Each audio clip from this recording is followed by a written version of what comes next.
आज आपण आलोय बाणकोटला उर्फ हिम्मतगड।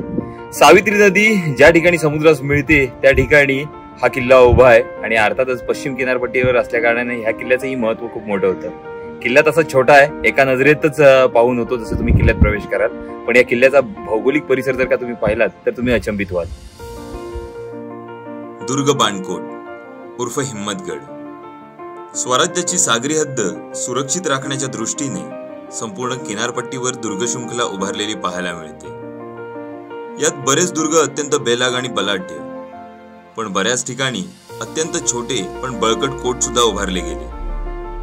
बाणकोट सावित्री नदीच्या खाडीमुखाशी आहे। सावित्रीचा प्रवाह रायगडच्या घेऱ्यातून पुढे जात सिंधू सागरास मिळतो। या जलवाहतुकीच्या दृष्टीने हे मोक्याचे ठिकाण होते।